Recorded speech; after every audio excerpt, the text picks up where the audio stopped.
Bienvenue aujourd'hui dans cette nouvelle vidéo. Aujourd'hui, un gros carton nous attend. On va regarder un autoradio. Un autoradio, vous allez me dire, qu'est-ce qu'il est intéressant? Alors celui-ci fonctionne sous Android. C'est le Winca S160.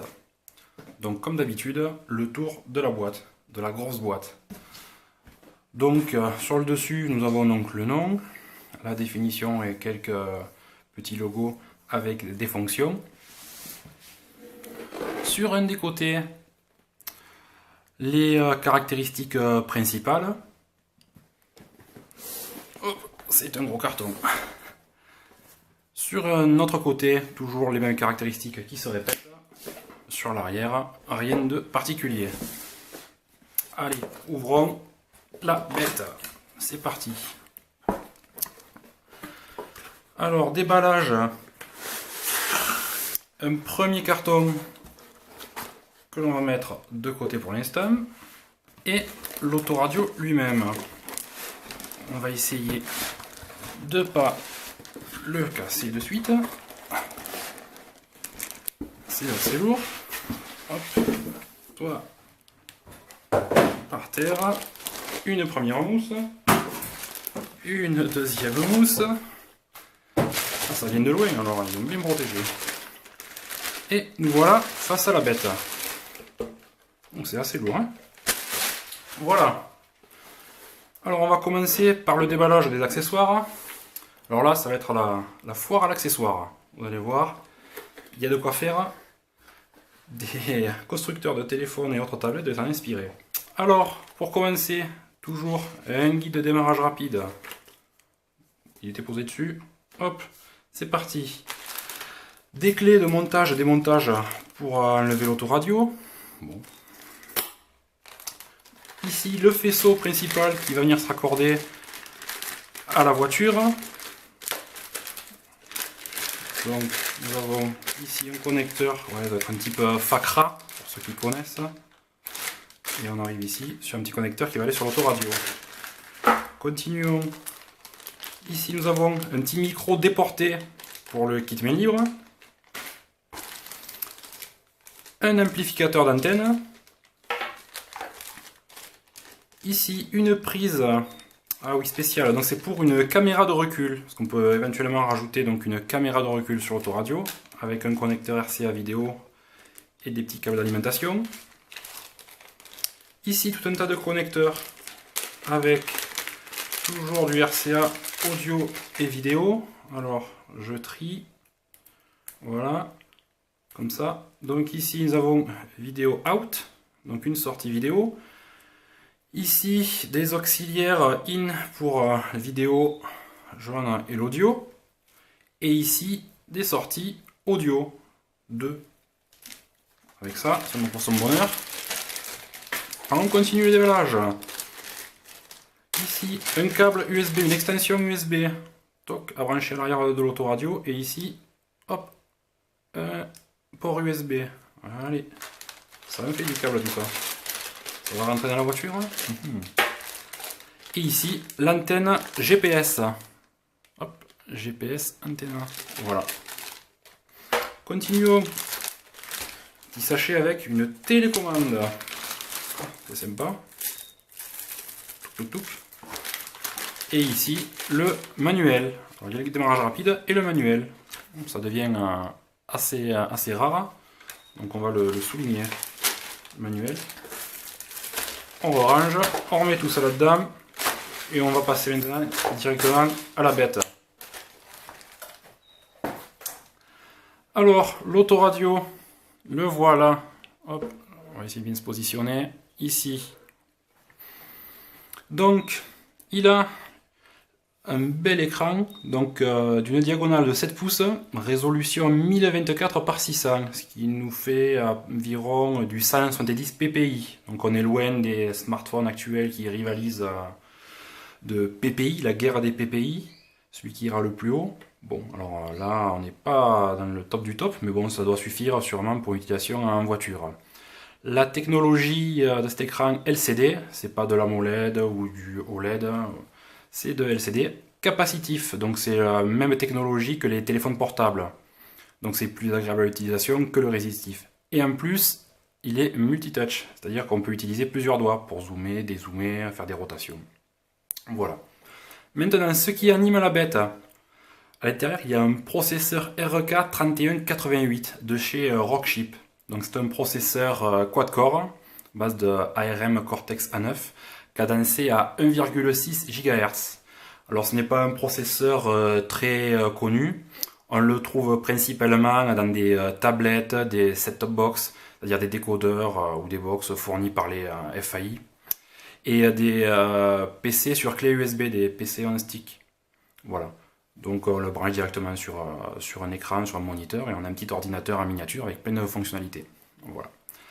Revenons à l'autoradio. À l'intérieur, il a 1 gigaoctet de mémoire vive, donc c'est de la DDR3. Stockage interne 16 Go, mémoire flash. Donc on peut copier de la musique à l'intérieur. C'est ce que j'ai vu sur la documentation. C'était très difficile de trouver des renseignements parce que sur le site du constructeur, il est très avare de renseignements. On trouve la fiche technique. Mais au-delà, on n'a pas bien de renseignements. J'ai dû faire pas mal de recherches et croiser les informations sur les différents sites sur lesquels cette autoradio est à vendre. Voilà.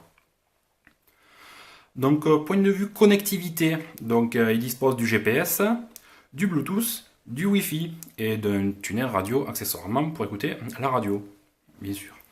Donc, il y a aussi la possibilité de connecter une clé USB 3G ou 4G sur un port USB qui est à l'arrière, on verra après. Donc pour donner son sens d'autoradio connecté. Après on peut aussi connecter cette autoradio via son téléphone. Donc on peut avoir le système, alors comme c'est marqué sur la boîte, donc compatible AirPlay et Miracast. Voilà. Donc ce qui se passe sur l'écran du téléphone, c'est reporté sur l'écran de l'autoradio. Voilà. Donc à l'avant nous avons toutes les commandes. Ici en fait ce n'est pas des boutons, une petite trappe où il y a deux ports micro SD, donc un port pour le GPS, donc on met la cartographie GPS, et un second port pour mettre ce qu'on veut dedans, des films, de la musique, etc. Et un port ici, mini USB. Donc mini USB, je ne sais pas si c'est très judicieux, parce que les câbles branchés au téléphone, il va falloir faire attention d'avoir ici un connecteur mâle d'un côté et aussi mâle de l'autre pour mettre sur le téléphone, parce qu'on trouve souvent des mâles femelles, mais des mâles mâles, il faut faire attention. Voilà pour la face avant. Maintenant, passons à l'arrière de la bête. Ouh, il y a beaucoup de choses. Je vais le tenir comme ça. Voilà. Donc il y a un connecteur pour un tuner télé. On peut brancher un petit accessoire qui est vendu séparément, voilà, pour voir la télé sur son autoradio. Donc ici le port d'antenne radio, le port pour le microphone, ici la prise GPS. Le port USB, celui qui permet donc de connecter une clé USB 3G ou 4G grâce à la rallonge qu'on a vu tout à l'heure. Donc on peut utiliser aussi une clé USB dessus directement pour de la musique ou autre chose. Mais on peut aussi donc à savoir brancher une clé 3G ou 4G. Ici tous les ports d'utilisation pour l'autoradio. Donc sur le dessus il y a ici, je ne sais pas si on va voir là, des petits schémas. Donc il répertorie l'ensemble des entrées et sorties disponible.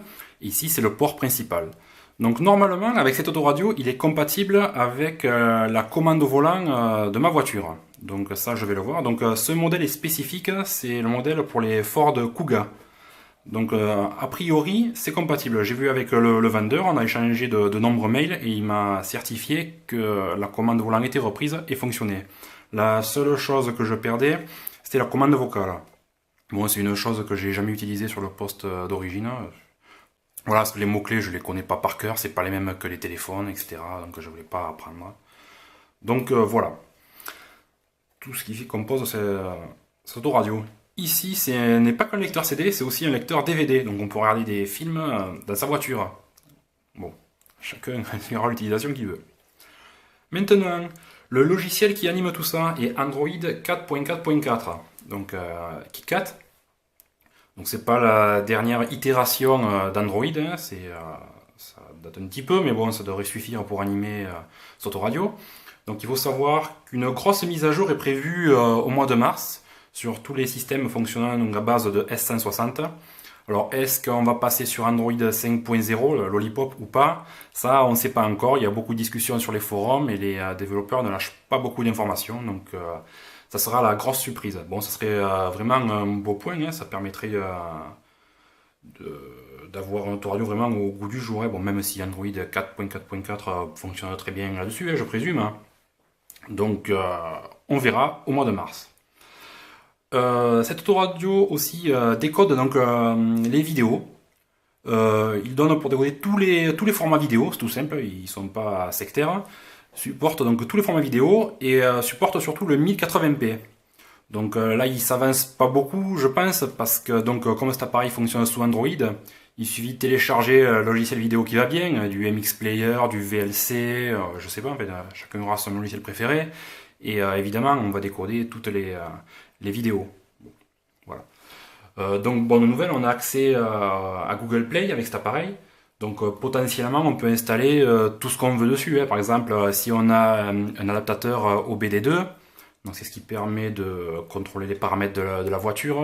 Voilà, c'est votre garagiste, il vous dit je vais passer à la valise, il branche son petit ordinateur magique là-dessus. La voiture à 70 euros. Donc, si vous en avez un adaptateur OBD2 et Bluetooth, vous installez en plus sur l'autoradio logiciel Torque, donc il y a une version gratuite ou version pro, et vous aurez accès à plein d'infos sur le véhicule, donc la vitesse, la conso de carburant, certains véhicules aussi disposent de données GPS, d'altitude, il y a plein de choses, donc ça peut être sympa d'avoir sur l'écran des données. Voilà. Donc ceci était la première partie de la vidéo. Donc maintenant je vais aller monter cette autoradio dans la voiture, là ça va être un petit peu plus long. Et donc je vais mettre à la suite la vidéo une fois que l'autoradio sera montée dans le véhicule, où je ferai une petite démonstration et des essais, voir si tout fonctionne. Voilà. Alors nous voilà dans la deuxième partie de la vidéo. Donc j'ai fini de monter l'autoradio. Donc ça s'est relativement bien passé. J'ai démonté l'ancien, celui-là il va en lieu et place, en taille c'est impeccable, au point de vue connectique c'est impeccable aussi, tout va bien, j'ai récupéré les câbles, tous les adaptateurs nécessaires sont fournis. J'ai bien récupéré les commandes volant, de toute façon dans le logiciel inclus avec l'autoradio, il y a un petit module pour faire apprendre les commandes volant, en fait on peut réattribuer les fonctions comme on veut, c'est volume plus, volume moins, avance rapide, retour rapide, recherche, enfin tout un tas de choses. Donc comme vous voyez, ça va plutôt bien. La couleur se rapproche pas mal. Donc c'est vrai que l'intérieur, bon, il est peut-être un petit peu vieilli, donc c'est vrai que l'autoradio peut sembler un peu plus clair. Mais je pense qu'avec le temps, ça va se rattraper. Donc voilà, après le démarrage, donc il faut savoir que le démarrage dure environ une trentaine de secondes. Voilà. On arrive directement sur cet écran. Donc je vais zoomer un petit peu. Voilà. Pour que ce soit plus simple. Voilà. Donc on arrive sur l'écran où on a accès à toutes les fonctions de l'autoradio, donc la télévision, le DVD, parce qu'on peut lire des DVD, la musique pour écouter de la musique stockée soit sur une clé USB, soit sur les cartes micro SD, la radio, navigateur, navigation pour lancer le logiciel de navigation GPS, et le Bluetooth pour paramétrer le Bluetooth. Voilà. Une deuxième page avec d'autres icônes, vidéo, réglage, donc là c'est le réglage pour le volant, la galerie, donc on peut voir qu'il y a quelques petites fautes d'orthographe pour la traduction, gestion des applications et un gestionnaire de fichiers. Sur la troisième et dernière page, calendrier, horloge, voix pour le réglage du son, GPS pour l'état du GPS. Donc là je suis à l'intérieur et on peut voir le GPS, il capte quand même. Voilà. Hop. Et toujours contrôle pour le réglage de la commande volant. Je vous montre, hop.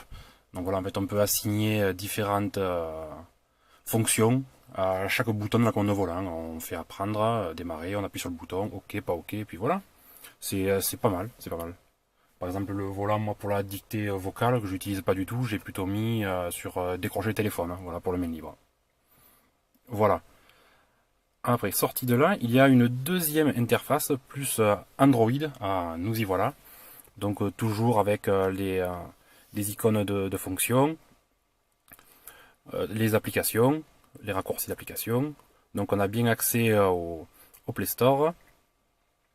Et là, toutes les applications qui sont installées sur l'autoradio. Donc pour faire des essais, j'ai installé le logiciel EarMaps de l'ancienne Nokia, qui marche plutôt bien. Donc par défaut, il y avait iGo, un logiciel dont je ne connaissais pas, je ne l'ai pas essayé encore. Donc Google Maps, et puis tout un tas de YouTube, pour regarder des vidéos en conduisant, c'est intéressant. Non, surtout pas. Et deux logiciels pour faire du mirror screen. Donc là, j'ai pas réussi moi à les faire fonctionner avec mon Galaxy S6. Je ferai d'autres essais, mais j'ai pas réussi avec aucun des deux qui est fourni là. Alors je sais pas pourquoi. Il faudra que je creuse un petit peu plus. Voilà. Donc l'accès au Play Store. Donc c'est un petit peu long parce que voilà le Wi-Fi, je capte pas trop. Je suis un petit peu loin de ma box. Voilà, donc on a accès à toutes les applications compatibles avec l'autoradio.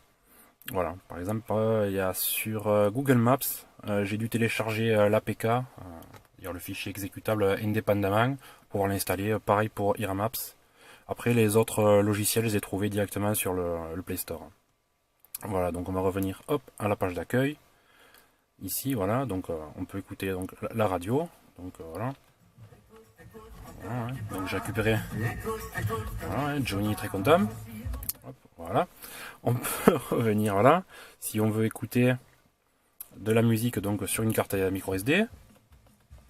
Voilà, hein. Tout fonctionne bien aussi là. Hein. Voilà, il n'y a pas de problème. Hein. Voilà. Hop, on va couper Toy Dolls. Voilà, après ça c'est plutôt réactif. Je m'attendais pas à un truc aussi réactif. Vous voyez, c'est pas accéléré, hein, ça c'est indirect. Hein. Voilà. Vous voyez, en réactivité, ça n'a rien à envier au téléphone actuel. C'est bien optimisé, c'est bien fait. Non, tout fonctionne bien. J'ai eu aucun plantage pour le moment. Voilà, on peut aller voir dans les paramètres. Donc le Wi-Fi, le son, voilà pour le stockage. Donc le stockage interne, il y a tout ça. Voilà, il y a plein de choses. Donc j'ai mis les cartes micro SD. Il y a des choses, hein, donc les applications. Voilà, on peut paramétrer la langue, le compte Google, fait tout ce qu'on veut, hein, tout ce qu'on veut. Hop, on revient. Qu'est-ce que je peux vous montrer? Hop, je mettrai voilà YouTube. Hein. Donc ça fonctionne plutôt bien. Hein. Ça fonctionne plutôt bien. Ok, voilà. Par exemple, ça je vais bien vous pourrir la journée. Une fois que vous aurez cette chanson dans la tête. Et si ça veut bien fonctionner. Mais j'ai pas branché la borne Wi-Fi qu'il y a dans le garage. Ça risque d'être un petit peu long. Vous voyez, ça charge. Hein. Je vais revenir un petit peu en arrière. Voilà, comme ça. Donc ça fonctionne même quand on roule. Il suffit d'avoir un point d'accès dans la voiture. Donc un petit modem à partir du téléphone, le modem du téléphone ou les petites clés USB là qui font hop, point d'accès. Monter le son. Et ça marche bien, hein, ça marche bien. Non, le son est plutôt bon aussi, il est pas mal paramétrable, on peut mettre des basses, j'irai après dans une espèce de un equalizer non, qui est pas mal. On va attendre un petit peu, sinon je passerai. Oui, c'est pas terrible, je conviens. La box est un peu loin, je capte mal.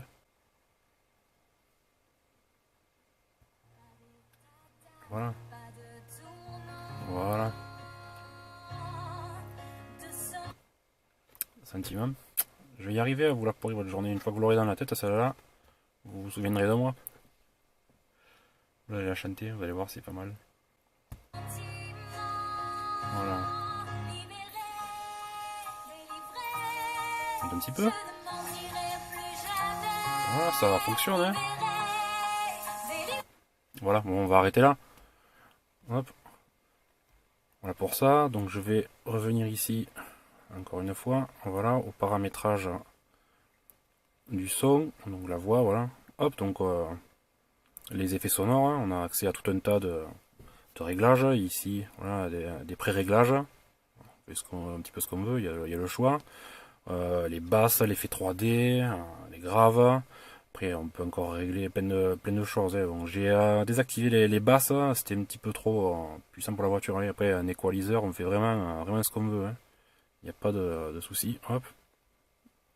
Voilà, après, Toujours pareil. Là, ici, on peut déplacer donc la croix pour le centre des d'écoute. Tout est bien, bien pensé. Hein. Hop, voilà.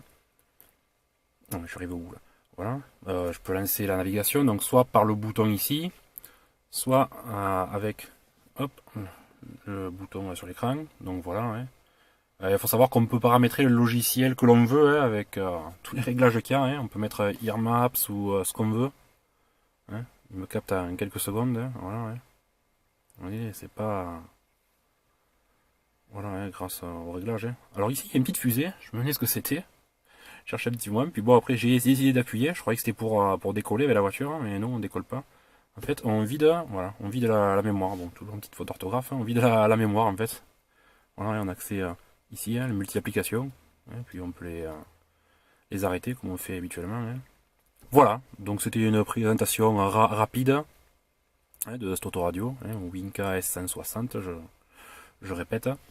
Donc voilà, je suis plutôt satisfait, c'est pas mal.